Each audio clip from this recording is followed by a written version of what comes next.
Semenjak kuliah, teman-teman kita tuh banyak yang mulai kerja part-time. Kebanyakan dari mereka mulai part-time mereka di kafe atau restoran nih. Di tengah kesibukan kuliah mereka masih memberi waktu untuk kerja part-time, baik itu untuk mencari pengalaman ataupun pendapatan tambahan. Cuma ada satu hal nih yang kita sadari, bahwa di setiap kafe dan restoran itu mereka menerapkan sistem scheduling yang berbeda-beda loh. Itu yang pengen kita tahu hari ini.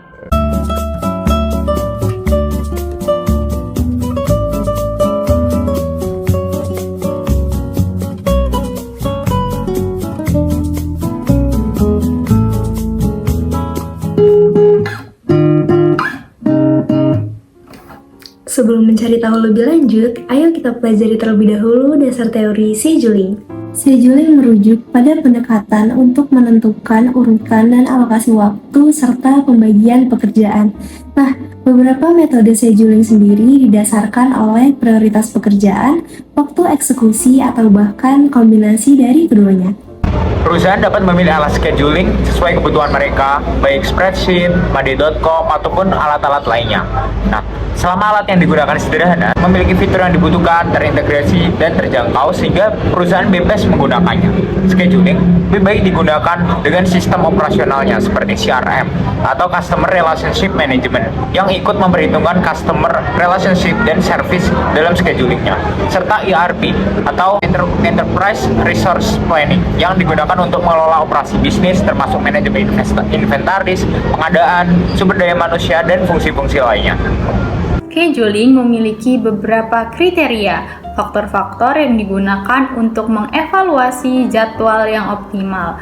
Faktor pertama adalah waktu penyelesaian. Berapa total waktu yang dibutuhkan untuk menyelesaikan seluruh rangkaian pekerjaan dalam proyek? Faktor kedua adalah evaluasi sumber daya. Seberapa efisien sumber daya seperti tenaga kerja, alat, dan ruang kerja digunakan selama proses. Faktor ketiga, biaya yang terlibat. Lalu faktor terakhir adalah kepuasan pelanggan. Lalu ada yang namanya loading zone, di mana pekerjaan itu dialokasikan ke ketersediaan dan kapasitas sumber daya yang ada. Gantt chart merupakan salah satu metode yang bisa digunakan untuk ini. Dibuat oleh Heinrich Gantt chart adalah alat bantu visual yang menunjukkan penggunaan sumber daya terhadap waktu penggunaan dan waktu pemuatan terhadap departemen, mesin, atau fasilitas, dan memberikan gambaran beban kerja yang relatif dalam sistem sehingga manajer itu dapat mengetahui penyesuaian yang tepat jika ada ketimpangan beban kerja atau pekerjaan yang menunggu. Lalu ada assignment method yang sederhananya adalah mengalokasikan pekerjaan kepada sumber daya. Tujuan utamanya untuk meminimalkan biaya total dibutuhkan untuk menyelesaikan tugas. Dalam assignment method, satu benda seperti remote AC ini hanya bisa dialokasikan untuk satu pekerjaan. Misalnya menyalakan AC, dan menyalakan AC hanya bisa mendapat remote AC. Sequencing job tentunya memiliki peran yang juga krusial karena menentukan pekerjaan-pekerjaan yang sedemikian rupa ini diatur sehingga dapat sesuai dengan jadwal yang telah ditentukan. Keputusan mengenai urutan pekerjaan berdampak sangat signifikan pada kemajuan proyek, alokasi sumber daya, dan juga pengendalian waktu. Beberapa priority rules untuk sequencing job diantaranya ada first come first serve, longest processing time, shortest processing time, dan juga ada earliest due date. Secara general, ada 5 tahapan pembuatan schedule. Yang pertama itu adalah memilih dulu metode schedulingnya antara CPM, precedence, diagramming method, atau critical sharing method. Nah, kalau yang dilakukan di COVI ini adalah menggunakan critical sharing method yang memang fokusnya pada manajemen sumber daya, yaitu baik pada orangnya, mesinnya, atau bahan yang digunakan gitu, dengan memperhitungkan juga waktu penyelesaian dari tugas-tugas yang dilakukan, jadi kayak job sequence-nya. Dan metode ini cocok untuk F&B yang memiliki SDM sedikit dalam shift-nya seperti kopi. Lalu yang kedua adalah untuk memilih scheduling tools, bisa menggunakan kertas papan tulis, Google Spreadsheets, atau aplikasi scheduling sejenis lainnya seperti Sabenshift atau Monday.com. Terus yang ketiga adalah untuk memasukkan data spesifik project, jadi kayak apa aja inventory yang dibutuhkan, jumlah kerja yang dibutuhkan, kondisi yang sedang terjadi, dan lain sebagainya.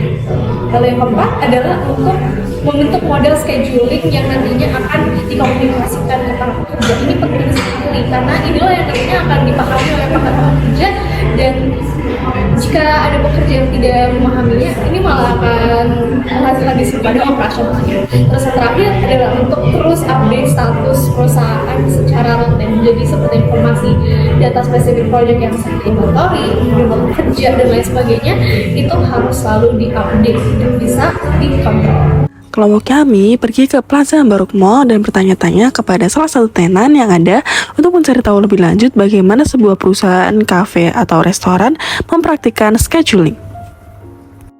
Kita ditolak sama banyak tenants, tapi kita dapat satu kafe yang bersedia buat diwawancara nih, yaitu Coffee. Mungkin untuk kalian yang tinggal di Jogja sudah familiar dengan nama Coffee. Dengan total 3 cabang mereka di Jogja, kafe ini udah jadi salah satu favorit go-to coffee shopnya mahasiswa-mahasiswa Jogja dan Santren. Proses operasional Coffee fokusnya itu pada komitmen untuk menjaga kualitas dibandingkan kuantitas. Coffee ini menggunakan metode first come first serve untuk menerima pesanan mereka yang pendekatan yang adil dan juga terorganisir. Pesanan yang diproses sesuai dengan urutan pemesanannya dibandingkan kesulitan dari minuman itu sendiri. Dan untuk mengungkapkan komitmen Coffee terhadap kualitas, wawancara dengan barista Coffee kemarin menunjukkan bahwa langkah-langkah yang harus diikuti untuk memberikan prioritas pada pembuatan minuman berkualitas tinggi itu juga selalu diterapkan gitu dalam setiap pembuatan minuman mereka. Ini berbeda dengan restoran-restoran cepat saji seperti KFC atau McDonald's yang dimana mereka tuh lebih mengutamakan kecepatan dibanding kualitas yang konsisten. Untuk menjadwalkan tugas mereka, karyawan Coffee menggunakan Microsoft Excel, sebuah sistem yang sederhana namun sangat berhasil dalam pengimplementasiannya. Ini mencakup tentang informasi, waktu, hari, dan alokasi staff untuk setiap shift. Manajer dari setiap cabang juga menggunakan aplikasi pelacakan untuk memantau inventaris untuk memastikan head bar menerima pesanan tepat waktu dan mengonfirmasi kehadiran setiap karyawannya. Coffee memperkerjakan karyawan berdasarkan ukuran cabang dan jumlah pesanan yang diharapkan selama jam kerja tertentu. Setiap shift berlangsung 8 jam dan tugas telah ditetapkan sebelum dimulai. Dinamika shift di Coffee berotasi, terutama pada shift pagi dengan lebih sedikit pelanggan. Tingkat staf disesuaikan sesuai kebutuhan dan karyawan ditambahkan ke shift berikutnya untuk meningkatkan efisiensi. Pada shift pertama yaitu pagi hari, di mana belum banyak pengunjung yang berdatangan di kafe itu sendiri, maka hanya ada 1 karyawan yang berjaga. Namun pada shift selanjutnya, di mana kondisi sudah mulai ramai dan dibutuhkan karyawan lagi untuk berjaga, di mana pada shift ini tuh fokus karyawan tuh terbagi menjadi 2, salah satunya pada pembuatan kopi, yang kedua itu pada penjagaan kasir. Headbar menghitung penggunaan mingguan dan memasukkan buffer sebanyak 2 hari untuk mencegah kekurangan. Proses rekonsiliasi stok dilakukan setiap bulan. Rekonsiliasi stok bulanan membantu mengawasi tingkat inventaris dengan benar dan menjaga rantai pasokan dalam keseimbangan. Pekerjaan di Coffee memiliki 3 peran, yaitu ada manajer, head bar, dan juga ada staff reguler. Nah, staff reguler ini tuh merangkap peran menjadi barista dan juga kasir yang bisa dijobroli sesuai dengan kesepakatan bersama. Nah, hal ini tuh mencerminkan adanya lingkungan kerja yang adaptif dan juga kolaboratif. Scheduling di perusahaan manufaktur biasanya akan berbeda dengan scheduling yang ada di kafe atau restoran. Di perusahaan manufaktur, para pekerja itu harus mengikuti jadwal kerja yang lebih ketat dan semua memiliki peran spesifik yang tidak bisa diubah. Berbeda dengan kafe atau restoran yang memberi kesempatan untuk part-time jobs dan juga role pekerjaan. Karena itu, mereka jadi lebih menarik buat pelajar atau orang berkeluarga yang lagi cari pendapatan tambahan nih. Karyawan di sektor F&B tentunya memiliki gaya hidup dan juga pola hidup yang berbeda-beda. Oleh karena itu, gaya hidup dan juga kebutuhan dari karyawan menjadi salah satu faktor yang penting dalam mempertimbangkan adanya penjadwalan. Misalnya, orang yang sudah berkeluarga mungkin tidak akan cocok untuk bekerja pada shift malam. Sedangkan shift malam mungkin akan sesuai dengan pekerjaan yang masih kuliah. Coffee menggunakan sistem flexible scheduling yang memungkinkan pekerja memilih shift sesuai kebutuhan dan mengubahnya sebelum jadwal final mingguan. Ini memberikan karyawan kontrol atas tugas mereka, termasuk waktu dan lokasi kerja sesuai dengan jadwal yang telah ditetapkan. Apa itu flexible schedules? Jadwal kerja fleksibel itu mengacu pada praktik yang memungkinkan individu itu memutuskan dan mengatur jadwal kerja mereka. Karyawan itu diperbolehkan memiliki kendali atas pekerjaannya dan dapat memutuskan waktu serta tempat di mana pekerjaan itu harus dilakukan.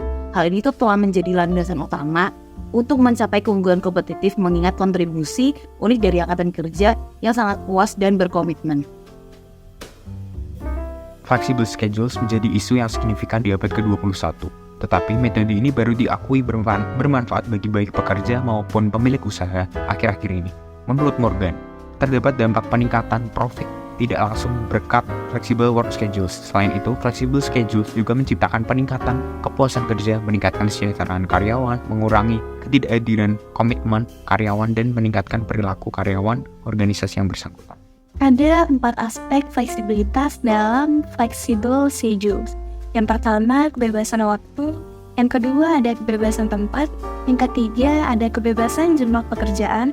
Dan yang terakhir, ada kebebasan kelanjutan kerja seperti jam istirahat singkat atau lama, serta adanya time off. Flexible schedules menjadi metode utama yang digunakan bisnis F&B untuk penjadwalan pekerjaan mereka. Umumnya, perusahaan F&B menerapkan prinsip fleksibilitas yang pertama, waktu, dengan mengimplementasikan pembagian shift dan menawarkan opsi pekerja part-time. Memberikan kesempatan kerja lebih menguntungkan untuk pelajar atau orang muda yang menginginkan mendapat pendapatan tambahan.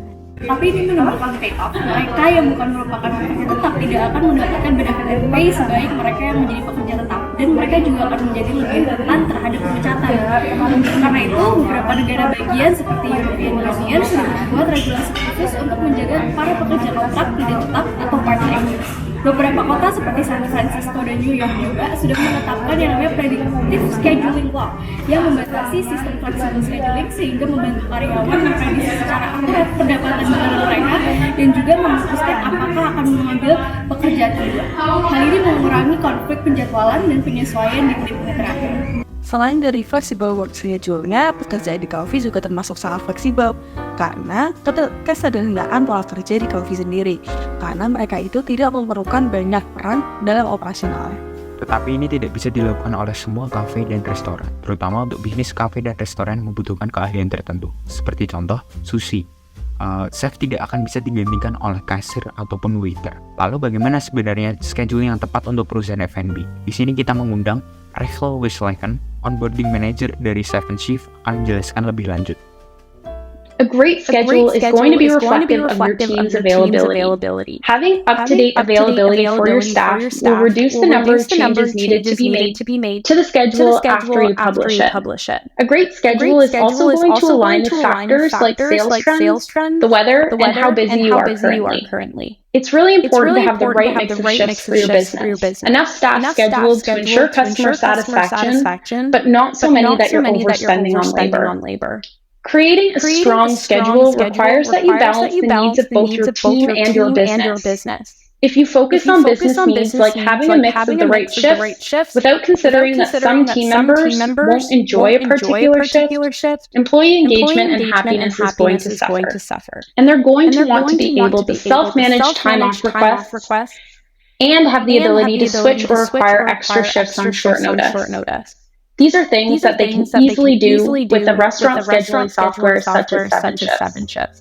Walaupun fleksibilitas waktu dihargai, manajer harus menghindari understaffing dengan menetapkan hari-hari khusus untuk pengisian dan perubahan jadwal. Penetapan jadwal secara teratur seperti pengumuman jadwal mingguan pada hari Kamis pagi membantu mencegah perubahan mendadak. SOP perizinan yang jelas juga diperlukan untuk keadaan darurat. Membangun fleksibilitas dalam penjadwalan dengan melibatkan karyawan secara aktif sangat direkomendasikan untuk membangun bisnis F&B yang dapat merespon perubahan secara efektif. Bisnis F&B dapat mengambil manfaat dari pembentukan jadwal optimal, memenuhi kebutuhan operasional, dan meningkatkan ketahanan bisnis terhadap gangguan. Untuk kamu yang ingin membangun bisnis F&B, boleh banget meniru tips-tips yang udah dikasih tadi ya. Lanjutlah pendidikan. Bye!